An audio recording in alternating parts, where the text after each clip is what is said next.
In Macau, I studied the pork chop bun in and out, so I could steal all the secrets to perfecting it. How do you take your pork chop bun to the next level? I'll tell you, but first, get your munchies on because you're watching Taste Buds. Let's start with the basics. All a pork chop bun is a pork chop that's seared or deep fried, sandwiched between a buttered up piggy bun. Piggy buns are really no different from baguettes in terms of the crunchy exterior and pillowy interior. Fun history fact, the Russians introduced piggy buns to Macau.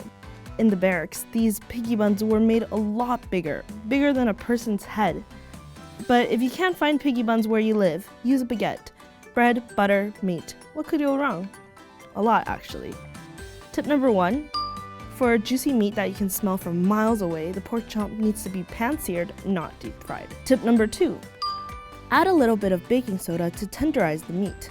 To balance out the baking soda taste, add a little bit of citric acid. Tip number 3 comes from Mr. Savio Liang, the cake in a bag chef. 呢個烤箱咧一定要預熱，然後先至擺入去焗。如果個烤箱係凍嘅擺入去焗咧，成個包就會乾晒嘅。I also headed to Sun Yat-sen to try their famous old school pork buns, where both their coffee and buns are made on charcoal grills. 你問我哋啲麵包點解咁出名？因為我哋啲麵包係用炭烘嘅，舊陣時冇電爐啊，係用炭烘啊嘛。Tip number 4 is another slice of carby wisdom. 炭烘啲麵包咧，烘出嚟咧脆口咯，凍咗都唔怕硬嘅。Okay, I guess tip number 3 is more useful if you don't have charcoal at home. I love the pattern that the traditional grill creates on the toasted bread, and I really enjoy the bread there. I think it tastes like a really good baguette that's been heated up. There's enough chew to it compared to other pork buns I've tried in the past. But there was something about the pork that made it not my favorite, and the thing about it is that it had a flavor that, I don't know, that sausage McMuffins have.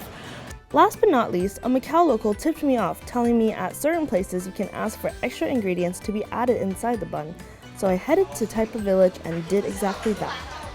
Tip number 5, get your extras. Here they have the pork chop bun with fried sunny side egg on top and raw onions.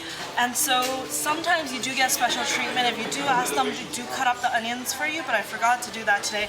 So they give you 2 slices of raw onion, and then I sliced it up myself just to see how it tastes.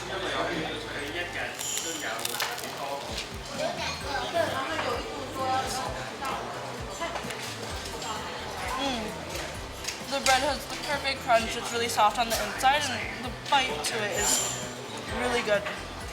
It's like the perfect baguette that's warm and buttery. So the thing is, when you add the egg and the onion inside, the onion adds a bit of crunch and freshness to the entire pork bun, so it doesn't get too oily, it cuts the oil, and with the egg it adds a bit more moisture to the entire bite of the pork chop bun. It's really nice. You guys should try it. There you have it. Let me know in the comments below what your tips are to making the perfect pork chop bun or sandwich. And make sure you subscribe to Taste Buds. See you next week.